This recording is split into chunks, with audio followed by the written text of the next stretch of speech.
Oke, saya lanjutkan lagi dari penjelasan tadi pertanyaan dari rekan kita. Jadi kalau menurut pemahamannya Bu Mei, sudah jelas bahwa di Mauhud Allah itu sendiri, objek yang akan diperjualbelikan, objek yang akan ditransaksikan, objek dari suatu akad, itu harus menjadi hak penuh dari si pemilik atau sudah ada kuasa dari pemilik. Contoh, Mas Fadil tadi punya mobil, tapi Mas Fadil itu mewakilkan transaksinya kepada Mas Okta.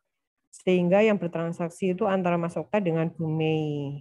Itu diperbolehkan karena sudah diizinkan oleh pemilik objek akad tersebut. Itu sepemahaman Bu Mei. Jadi seharusnya kalau redaksi ini tadi, yang poin syarat berlakunya akibat hukum, ini sebenarnya untuk transaksinya sih seharusnya tidak sah. Ya, jadi seharusnya transaksinya tidak sah karena barangnya barang milik orang lain dan tanpa seizin dari pemiliknya. Boleh kita memperjualbelikan, kita boleh bertransaksi menggunakan objek akad milik orang lain ketika sudah ada izin dari pemiliknya. Ketika sudah ada kuasa yang diberikan kepada kita oleh pemilik objek akad tersebut. Seperti itu. Karena sudah sangat jelas di Mauhud alaih poin-poinnya seperti itu. Terus di syarat akad juga sebenarnya sudah dijelaskan. Jadi objek akad itu harus menjadi hak penuh dari pemilik, boleh bukan pemilik dari yang melakukan transaksi, tapi sudah diberikan izin dan sudah dikuasakan kepada kita yang sedang bertransaksi, seperti itu. Itu pemahaman dari Bu Mei. Jadi kalau memang itu tadi tanpa izin maka tidak sah. Makanya di sini kan redaksinya hal tersebut bisa sah. Nah, ini kan tanda tanya gitu loh. Tanpa izin dari pemiliknya padahal. Ini kan sama juga kita dengan mencuri ya. Mencuri barang karena tanpa izin dari pemiliknya. Ini sepemahaman Bu Mei loh. Nggak tahu ini karena kan ini tadi didapatkan makanya toh apa sumber referensi itu harus jelas ya di sini. Jadi ketika sumber referensi itu jelas kita bisa mencari di referensinya. Biasanya kita mengutip sesuatu redaksi itu tidak utuh gitu loh. Jadi ada pemotongan redaksi yang kurang pas. Nah, ini memang harus berhati-hati loh ketika kita mengambil suatu materi. Poin 10 saya cek di Albab. Albab jurnal kan ya tadi. Nah di jurnal sendiri kan beda dengan buku. Kalau buku kan dia penjelasannya, penjabarannya itu lebih luas lagi. Seperti itu. Jadi kalau di sini saya lihat dari jurnal memang sangat terbatas. Makanya harus berhati-hati di dalam kita mengutip suatu materi.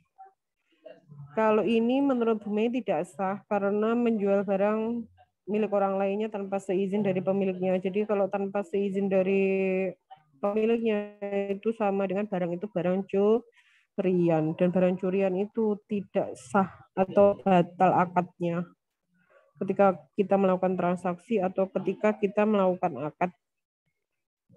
Itu penjelasan dari Bu Mei, mungkin ada yang mau menambahkan lagi. Jadi penjabaran Bu Mei itu sebenarnya secara teori ya. Jadi kita lagi-lagi harus mengacu lagi kepada teori yang ada terkait rukun sebagai pembentuk akad itu sendiri dan juga syarat yang juga menjadi bagian dari pembentukan akad. Itu yang perlu digarisbawahi dari Bu Mei. Oke, silahkan.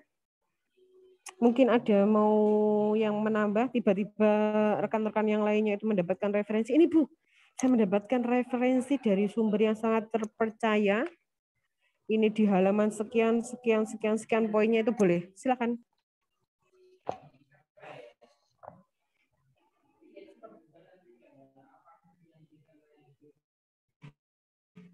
Halo, suaranya Bu Mei kedengaran kan? Iya, Bu, sangat Nanti jelas. tahu-tahu kalian, iya, tahu-tahu kalian tertidur. Aduh, mendengarkan dongengan Bu Mei malam hari Iya, ini. kelan-kelan Bu. Iya itu, aduh suka sekali saya ya. Ya inilah sensasinya kalau belajar daring online. Oke, silahkan. Ada tambahan saya suka, silahkan menambah. Ya kita namanya belajar ya, namanya belajar sharing, ya saling berbagi. Kalau kalian punya ilmu ya dibagikan biar Bumi tambah-tambah ilmunya seperti itu. Karena Bumi kan harus terus belajar ya. Belajar dari kalian yang masih muda-muda, semangat membacanya yang luar biasa tentunya.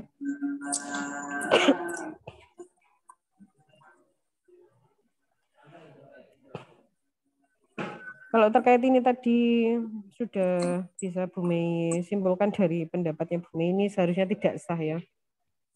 Sudah itu aja. Jadi lebih aman ya. Nanti silahkan dicari sumber yang terpercaya lagi. Mungkin ini ada redaksi yang terpotong atau ada redaksi ini hasil biasanya ya pengalaman dari Bumi itu kalau kita sedang mengutip rujukan atau mengambil kutipan dari referensi itu biasanya kan kita merubah redaksinya sesuai pemahaman kita. Nah ini mungkin itu yang terjadi sehingga akhirnya informasi yang disampaikan kepada pembaca itu tidak sesuai dengan referensi atau rujukan yang dipakai. Itu bisa jadi. Tapi Bu Mei memang harus tahu bukunya atau harus tahu sumber aslinya gitu. Kalau dari jurnal itu memang nanti kita cek jurnalnya karena apa di jurnal itu kan ada sumbernya kan di jurnal itu. Nah, jurnal itu ngutipnya dari mana nanti akan dapat kita telusuri. Nanti akan dapat dipertanggungjawabkan gitu.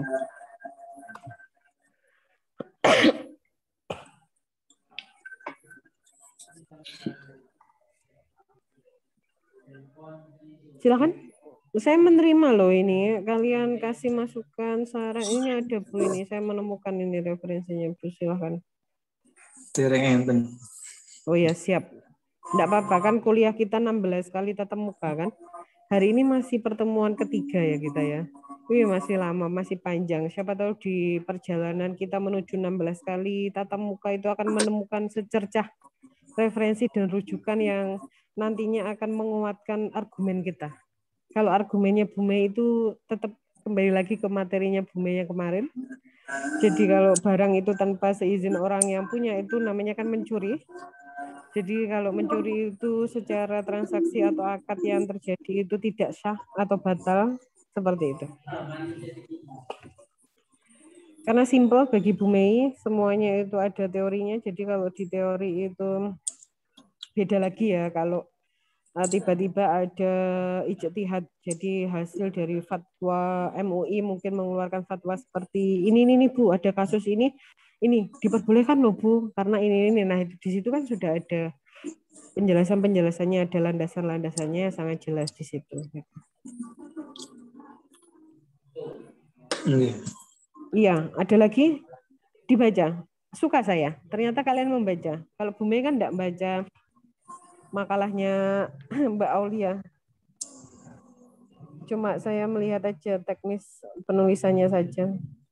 Jadi substansinya saya sangat terbantu ketika rekan-rekan itu membaca makalah dari temannya. Jadi tujuannya kita tidak menjatuhkan teman yang sedang presentasi atau sedang memaparkan materi, tidak.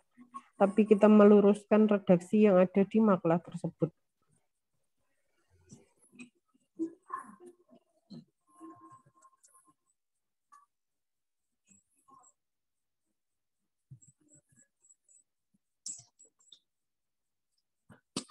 Ini jika nggak ada pertanyaan, izin bertanya nih. Izin bertanya.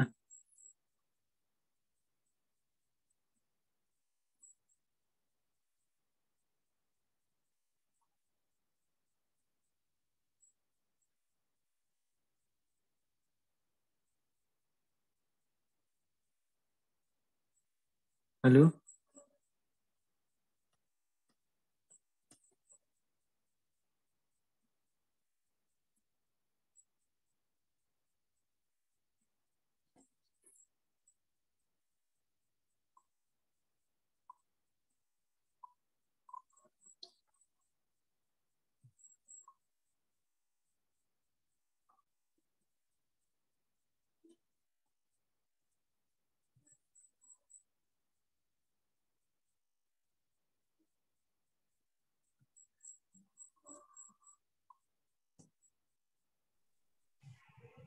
Halo?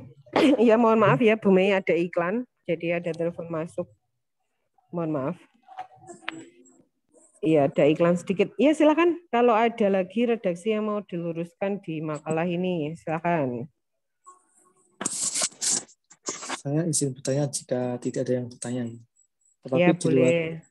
di luar materi. Siap, silakan. Kemudian kan kemarin kan jadi apa itu dosen pengampu bahasa Indonesia. Ini Iya, saya pertanyaan tentang penulisan surat di tempat. Itu yang baku itu ada di odinya di atas, tempatnya di bawah atau sejajar. iya. Jadi untuk penulisan itu seharusnya dia sejajar di Sejajar. tempat. Ya, Soalnya di kemarin spasi tempat. ya, soalnya kemarin saya kan juga pernah menulis surat lalu tuh senior Disalahkan. di tempat kerja itu ya disalahkan karena itu dinya di atas lalu tempatnya itu menjorok ke depan ke dalam tapi di bawahnya gitu loh. Iya, jadi Jadi sejajar saja. yang baku yang sejajar.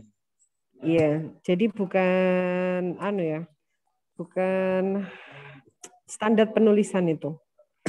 Kalau baku itu nanti jatuhnya ke kata baku ya. Oh, nggih. Iya, Ya, terima kasih. sama-sama. Ada lagi? Saya suka ini banyak pertanyaan. Jadi saya menjawab itu sebenarnya berdasarkan pengalaman ya. Silakan.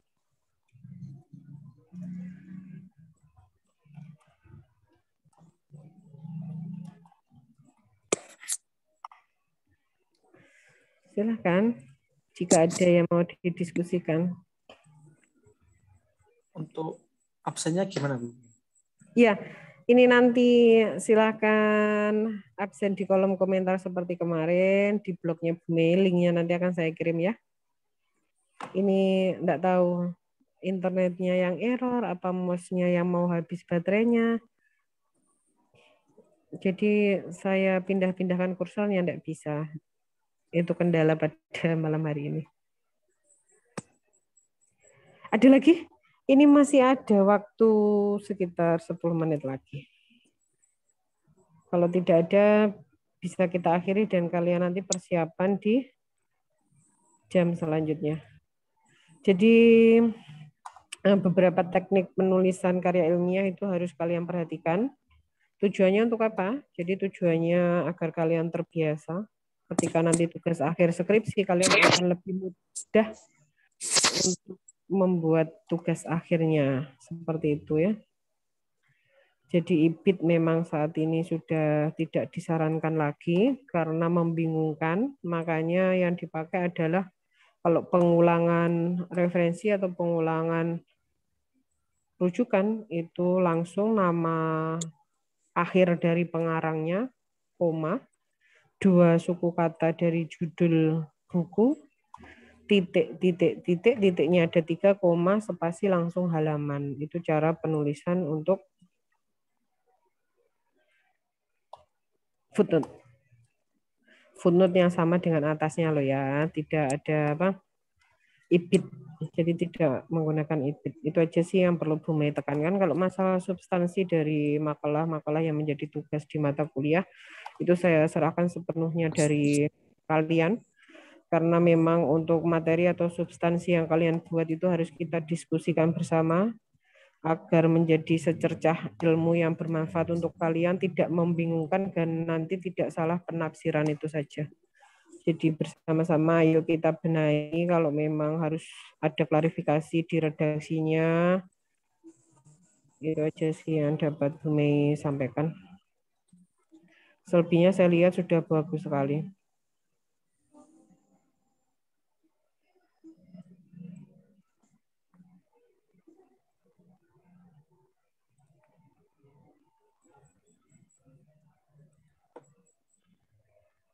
Ada lagi?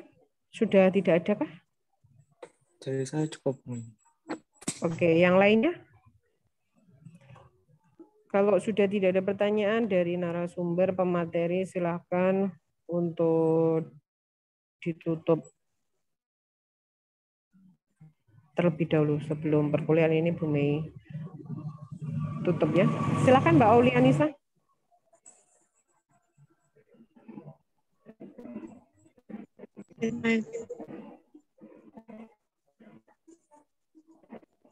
Siap.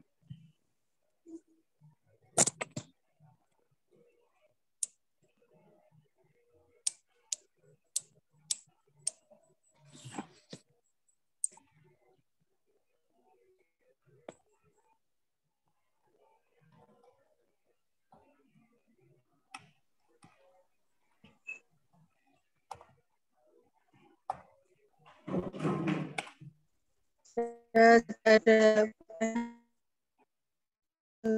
bahas. Kita akhiri untuk perkuliahan ini. Assalamualaikum warahmatullahi wabarakatuh. Waalaikumsalam warahmatullahi wabarakatuh. Waalaikumsalam warahmatullahi wabarakatuh. Oke, terima kasih Mbak Aulia dan juga rekan-rekan. Pada malam hari ini tidak terasa ya, kita kuliah seharusnya dari jam 6, tapi lagi-lagi Bu Mei sering terlambat di mata kuliah kalian. Kalau jam pertama, saya mohon maaf yang sebesar-besarnya, itu tidak ada unsur kesengajaan dari saya ya. Semoga rekan-rekan memakluminya dan bisa sabar menghadapi saya. Oke, terima kasih yang sudah meluangkan waktu di perkuliahan malam hari ini. Ini sudah saya publish untuk materi malam hari ini, nanti bisa komentar ya di kolom komentar kehadiran. Kalau Mas Fadil masih terkendala, nanti bisa dibantu teman yang lainnya dengan menyebutkan namanya. Fadil hadir, Okta hadir, Dwi hadir, dan sebagainya. Oke, demikian yang dapat Bu Mei sampaikan. Ada kurang lebihnya Bu Mei mohon maaf. Semoga kita tetap istiqomah ya dalam mencari ilmu sampai nanti selesai semester ini dan semester selanjutnya sampai kalian lulus. Amin ya rabbal alamin. Kita akhiri perkuliahan pada malam hari ini dengan bacaan hamdalah bersama-sama. Alhamdulillahirabbil alamin. Wassalamualaikum warahmatullahi wabarakatuh.